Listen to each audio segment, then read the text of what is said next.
আমরা সেই ঋণ সুদ সহ পুরাটা মওকুফ করব ইনশাআল্লাহ। কৃষকদের খরচ যাতে কম হয় ইনশাআল্লাহ রেলের ব্যবস্থাটার প্রতি আমরা নজর দিব।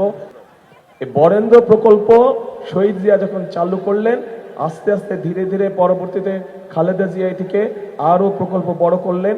এইটার অংশ হিসাবে আস্তে আস্তে কৃষকরা পানি পেল এবং এখানে ধান উৎপাদন হলো, বছরে 3টা ধান উৎপাদন, এবং নওগাঁ বাংলাদেশের সবচেয়ে বড় ধান ভান্ডারে পরিণত হলো। প্রিয় ভাই বোনেরা, আমি সবসময় একটা কথা বলি, শুধু নওগাঁ জেলা না, নওগাঁ জেলা বলেন, জয়পুরহাট জেলা বলেন, বগুড়া জেলা বলেন, নাটোর বলেন, রাজশাহী বলেন, ময়মনসিংহ বলেন, কুমিল্লা বলেন, সব জেলাতেই কিন্তু আমাদের মূল পেশা, প্রধান পেশা কোন পেশা? কৃষক। 10,000 টাকা পর্যন্ত 10,000 টাকা পর্যন্ত কৃষি ঋণের সুদ মওকুফ করে দিয়েছিলেন। এখানে একজন আমাদের সদস্য, একজন প্রার্থী, উনি দাবি করে দিয়েছেন যে, একটি দাবি তুলেছেন যে আগামীতে ইনশাল্লাহ আমরা সরকার গঠন করলে 10,000 টাকা পর্যন্ত কৃষি ঋণ মওকুফ করে, বলছে না? আজকে সকালেই আমি রাজশাহীতে ঘোষণা দিয়েছি ইনশাল্লাহ বিএনপি সরকার গঠন করলে এখন এই মুহূর্তে যেই সকল কৃষক ভাইদের 10,000 টাকা পর্যন্ত ঋণ আছে, কৃষি ঋণ আছে, আমরা সেই ঋণ সুদ সহ পুরাটা মওকুফ করব ইনশাল্লাহ। প্রিয় ভাই বোনেরা, শুধু ঋণই আমরা মওকুফ করব না, এর মধ্যে নিশ্চয়ই কম বেশি সবাই জানেন কৃষক ভাইদের জন্য আমরা আরেকটি পরিকল্পনা গ্রহণ করেছি। সেটি হচ্ছে যে কৃষক ভাইদের, সারা বাংলাদেশের সকল কৃষক ভাইদের কাছে আমরা একটি কার্ড দিব, কৃষক কার্ড নাম। এই কার্ডটির নাম কৃষক কার্ড। শুনছেন? এর মধ্যে কৃষক কার্ড। এইটি আমরা ধীরে ধীরে, একবারে তো পারবো না, ধীরে ধীরে ধীরে ধীরে আমাদেরকে যেতে হবে। কিন্তু সব রকম প্রান্তিক কৃষক বলেন, ক্ষুদ্র কৃষক বলেন, মাঝারি কৃষক বলেন, বৃহত্তর কৃষক বলেন, সব কৃষক ভাইদের হাতে আমরা আস্তে আস্তে এই কৃষি কার্ডটা পৌঁছে দেব। এখন এই কৃষি কার্ড দিয়ে কি হবে?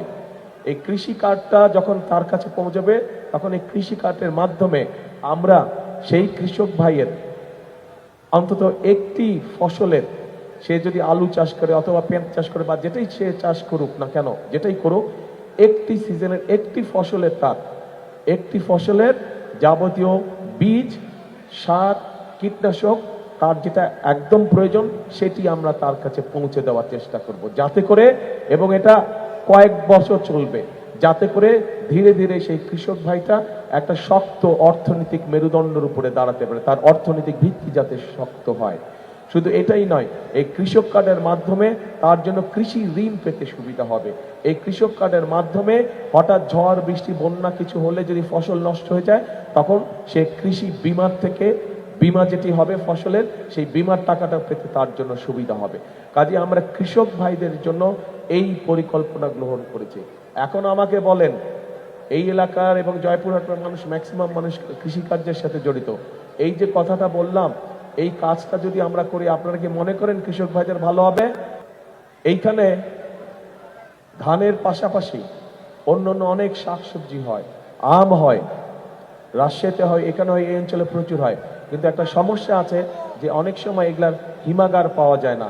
আমটা যে রাখবে, কৃষক রাখবে, তারপরে 2 দিন রেখে যদি 3 দিনের দিন ঢাকায় নিয়ে যাবে, এটা রাখার জায়গা নাই।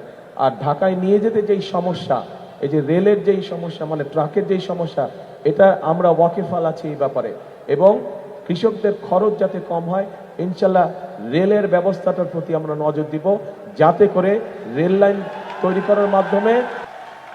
তৈরি করার মাধ্যমে শুধু কৃষিজাত পণ্যই নয়, একই সাথে মানুষও যাতে কম খরচে যেতে পারে, সেই ব্যবস্থা ইনশাল্লাহ আমরা করব।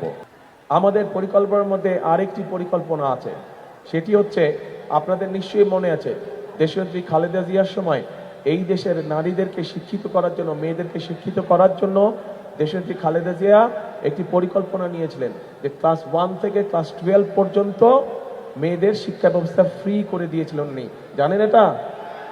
আচ্ছা, জানেন, ভেরি গুড। আচ্ছা, এখন আমাদের এই মেয়েরা কিন্তু বড় হয়েছে, তারা অনেকেই কিন্তু সংসার শুরু করেছে, নিজেদের সংসার আছে, কিন্তু সংসার তো আছে, শিক্ষিত হয়েছে, কিন্তু এই শিক্ষিত করলেই তো শুধু হবে না, শিক্ষিত হওয়ার পাশাপাশি তাদেরকে তো স্বাবলম্বী করতে হবে, তাই না?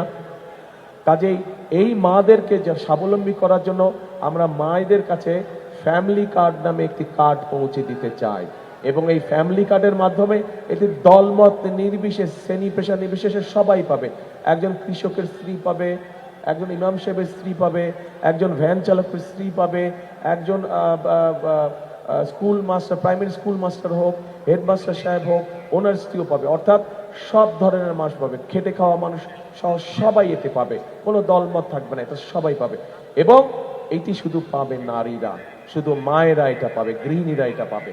এবং এটির মাধ্যমে সরকারের পক্ষ থেকে আমরা তাদের কাছে প্রতি মাসে অল্প হলেও একটা সুবিধা আমরা তাদের কাছে পৌঁছে দিব, যাতে করে তারা সংসারটা স্বচ্ছন্দে চালাতে পারে। তাতে